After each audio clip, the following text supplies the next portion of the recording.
Welcome to the Aesthetic Doctor Podcast. We don't shy away and keep secrets here. We empower you with education, telling you the truth about all things aesthetic medicine while encouraging you to be the best version of yourself. It's time to look great and feel good doing it. This is your host, mom, speaker, and board-certified physician, Dr. Jude Borger. Hello, friends, and welcome to the Aesthetic Doctor Podcast. I'm your host, Dr. Judith Borger, physician expert in aesthetics, and your guide to beauty that's grounded in science, safety, and deep self-respect. Today, we're talking about some of the best healthy habits that show up on your skin, the inside-out aesthetics you cannot skip. Many people overlook this when they think about beautiful skin. Everybody wants to ask me about lasers, the latest injectables, extravagant skincare routines, and I love talking about those. Believe me, I love doing these. I love talking about these. But the truth is, your daily habits, your sleep, your nutrition, your stress, your hydration, and even your medical care show up on your skin just as profoundly as any treatment I can offer in my office, Concierge Medical Arts. So, especially as this is the end of a year, going into a new year, everybody wants to know about habits. So, let's talk about these inside out habits and this inside out episodes that are really important not only for your overall well-being but for how much your skin glows, how much you glow. Now, even if you listen to this at any time of the year, it does not matter. It's not the best treatment for this year. It's a inside out habits that apply all the time. Why does the skin lifestyle connection sort of matters? Your skin isn't just the surface of your body. It's not a pretty wrapper. It's your body's largest organ in your body, the single largest organ in your body. And it's constantly communicating with you. We see dullness of the skin, often that's stress or lack of sleep, breakouts. It could be hormones, could be some of the things that you ate. I know when I go on vacation and my diet changes a lot of times, I get breakouts around my chin area. Dryness could be dehydration, could be lack of some essential vitamins or minerals or nutrients. And then the same with loss of glow, nutrition, sleep, lots of factors. So, what shows up on your face or on your skin in general is often a reflection of what's happening inside. So, think of this episode as the foundational layer of aesthetic, what we build on before Botox, before lasers, before anything else. Or if you're already doing these things, first of all, you're my people. But then also, we can really enhance how all our treatments work, and we all want beautiful glowing skin. Like when I think about what do people want, that is what it is. It's beautiful, flawless, glowing skin. So let's talk about sleep. I've done a whole episode on sleep, so if you're interested in sleep, please listen to the episode of sleep. But I really want you to think about sleep as your nightly collagen treatment. We all love those red light masks, and listen, I have one. I definitely think as far as home treatments, it's a good one. But sleep is really your best anti-aging treatment. Sleep is your best anti-aging treatment. I'm repeating it. It is free and it's 7 to 9 hours long. It's your nightly collagen treatment. And because what happens during deep sleep is that collagen is rebuilt, inflammation decreases, blood flow to the skin increases, and melatonin repairs oxidative stress. And you see this in people that consistently don't sleep well. That are not getting the required sleep. They're getting under eye circles, puffiness, dryness, fine lines that suddenly appear deeper and slower healing. So what you can do for the best sleep is all the things that we've talked about, but I'm going to reiterate them because sometimes we need to hear things a lot of times. So, we all know that prioritizing a bedtime routine can really help with better sleep because it kind of cues our body in that it's time to sleep. We do this a lot with our kids, right? We do the bath and then we do the reading and then we do the snuggles and we're kind of setting them down a bedtime routine. But do you have a bedtime routine, right? So create and prioritize a bedtime routine. Reduce blue light 1 to 2 hours before bed. That means don't doom scroll. That's really bad for sleep for a variety of reasons. Magnesium glycinate can help people with going to bed and sleep and staying asleep. Again, if it's appropriate for you and your body. This is not medical advice, it's just magnesium can be helpful for sleep. Keep your room cool and dark, minimize distractions, make it an optimal, comfortable sleeping atmosphere for you, and then make sleep a non-negotiable part, not of only of your beauty routine, but of your life routine, because most of us feel so much better when we've had good sleep. And really, if you get 7 to 9 hours of sleep a night, not only does your face look better, your skin look better, your whole life will feel better. And taking it back to aesthetics, like consistent, amazing sleep, like your face will thank you for that more than any expensive serum you could ever put on there. Now, let's talk about nutrition. And that is really this idea of beauty starts in your bloodstream. Your skin is made from the nutrients you consume, and if those nutrients aren't there, the skin cannot thrive. So, key foods for skin health and skin turnover and new skin production is obviously we know protein, which is essential for making collagen and elastin, which are some of those building blocks of skin and especially youthful skin, right? We all want more collagen, more elastin.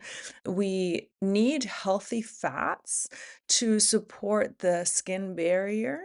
We need antioxidants to combat oxidative damage. And then we need some water rich produce, which helps us hydrate from within. And yes, too much sugar or sugar as a whole absolutely affects your skin. We're not talking about complex carbohydrates, we're talking sort of excess sugar. It binds to collagen through a process called glycation. And really, as far as effects on your skin goes, it makes your skin stiffer, duller, and more prone to wrinkles. Some of the most simple nutrition upgrades you can do are to add protein to every meal, to choose like colorful produce, right? You want to have your plate be a rainbow. You want to hydrate consistently. You want to reduce added sugars and you want to favor whole foods over processed ones. Now, again, this isn't about dieting. This is about feeding your body and feeding your skin all the things it needs to repair itself, to renew itself, and to shine its brightest. Now, especially for my lovely weight loss patients, as people are on weight loss medicines and they eat less, it's really important that you still get all those wonderful foods to help you thrive so that you prioritize the protein, you prioritize the vegetables versus simply eating less calories.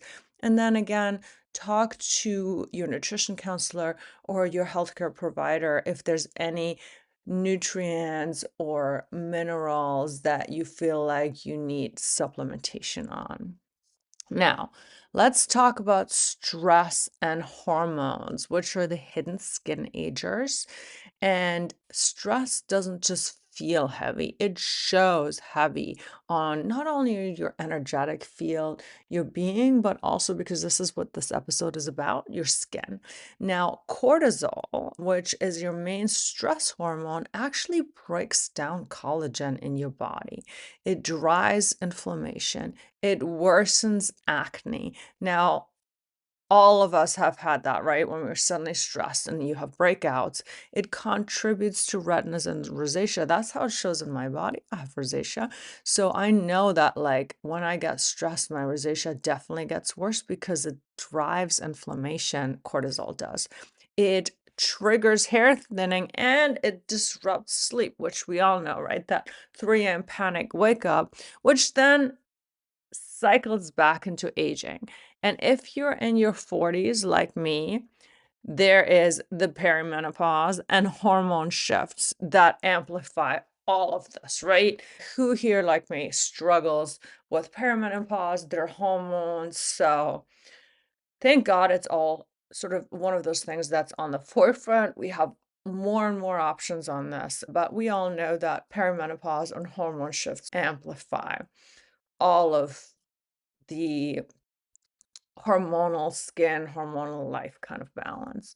So, some of the things that you could be doing or tools that help are things like breath work and meditation, strength training, we know helps, walks in nature, setting boundaries, such as saying no and protecting your own energy versus overgiving and people pleasing. Therapy and counseling or coaching is so helpful for your mental well being. Journaling, again, adequate protein to support your hormone balance. So, really, it's mindfulness, it's boundaries, it's calming you down and also developing routines that support your well being. People that are creative, a lot of people are going back to sketching and drawing and making music. Actually, there's a new study too that says that music itself, not only we all know music contributes to well-being, but actually slows down brain aging. I really implore you to figure out, what does your body need? Where do you feel happy? So chase your own joy because your skin looks its best when you feel your best. And we all know that, right? The people that just show up and they're magnetic, they're glowing. And again, it's not just about your skin, it's about your whole energetic field and your aura with which you show up. Now, the next section I'm going to give to hydration, and this is hydration inside and out. Dehydration makes fine lines, dullness, and uneven texture way more noticeable. Now, sometimes women think they're aging overnight when they're actually dehydrated. So, hydration and getting adequate water intake is so important because hydrated skin is bouncy, it's full, it's beautiful, versus dehydrated skin. We all know, again, it's the dullness, it's the wrinkliness, it's the dryness. So, what helps? First of all, it's really about your daily water intake. And again, that's where I'm going to make a special note for my weight loss patients. Hunger and thirst drives are linked. So, one of the things I tell all of my weight loss patients is, as your hunger drive goes down from some of these weight loss meds, keep yourself mindful of drinking enough water because your thirst drive will go down. So, having a daily water goal. Along with that, for everybody, this is really limiting how much alcohol you drink.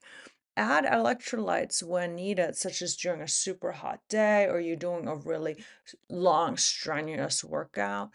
Omega 3s really help with your sort of inside and out hydration. And then again, adding hydrating barriers to the outside of your skin and hydrating serums, such as those containing hyaluronic acid or ceramide can kind of help seal and keep everything in. So it's hydration from the inside and out. That hydrated skin is that skin that reflects light, not only light that shines in, but your light. And then dehydrated skin absorbs it. So hydration, it's so simple and it's so effective. And then one of the section that I really wanted to talk about is also medical maintenance. Think about it as the skin sometimes showing you warning signs. You know, it's as a physician, I think that is the part that's essential. Yes, I can give you all the tips about skincare and lasers and nutrition, but really, especially in a country with advanced medical care, sometimes it's really important to explore everything to get their preventive and non-preventive medical maintenance care. Now, we know that some people first get unexplained skin changes. And so sometimes, when people have thyroid dysfunction or anemia or nutritional deficiencies or inflammatory condition or autoimmune issues, or like I said, perimenopause and menopause, stress dysregulation, really medical chronic dehydration, you can get unexplained skin changes. So if you do have some unexplained skin changes, go see your physicians. And I always recommend everybody to do your routine blood work, right? Because sometimes things that we can easily supplement show up there, and you can really prevent chronic disease. You can catch things as they're early. Get your annual physicals with your PCPs. Stay up to date with your recommended health maintenance screenings, such as getting your mammograms, getting your colonoscopy, and whatever else might be recommended for you. And then talk to your doctor if there's sudden skin changes or sudden skin shifts. Now, I always tell people that aesthetic medicine complements traditional medicine. I'm very science-based. Yes, I love the woo, but I'm very science-based. Like, nothing should replace traditional health maintenance and traditional medicine. Please get all your insights taken care of. Get your screenings, get your labs, get all the things. And then, yes, your overall well being will increase and your skin will look its most beautiful because, again, you're not battling as much with chronic disease. Now, healthy habits really enhance aesthetic results because, when your internal health is supported, we know that your Botox lasts longer, your lasers work better, your skin heals faster, filler integrates beautifully. Results are more natural because they're not, depleted skin, depleted you, and I'm trying to fix all of that with Botox. It's a synergistic mechanism that I want you to feel your best. I want you to take care of yourself from the inside out. I want you to glow from the inside out. And then I add a special magic touch to that. So, results are more natural and your glow is like this effortless, synergistic glow. We always, as people, right, we can see the difference between someone who's well on the inside and someone who's depleted. The women, I think, that look the most beautiful and that also age the most graceful are the ones who are caring for themselves from every angle, not with treatments. So, really, to wrap this up, healthy skin isn't a coincidence. It's the sum of your habits, it's the sum of your choices, your boundaries, and how well you honor yourself and care for yourself. Aesthetics absolutely can enhance your beauty. Lifestyle preserves it, medical care protects it, and self care amplifies it. When you combine all three, you get skin that looks like energy, vitality, and self respect. So, thank you for joining me today. remember, your face tells the story of how well you care for the women inside of it. I wish you the most beautiful day, week, year, and honor yourself, love yourself. Maybe this episode has inspired you to create just one more healthy habit for yourself and your skin. And thank you for joining me today. As always, if this episode resonates with you, please share it with a friend who's on her own skin health journey. Until next time, I am Dr. Judith Borger, and this is the Aesthetic Doctor Podcast. Thank you for listening to the Aesthetic Doctor Podcast with Dr. Judith Borger. We'd love to connect with you outside of the show. Follow Dr. Borger on Instagram at Dr. Borger and find more online and ways to work with Dr. Borger at www.theaestheticdoctor.com. Until next time, be well.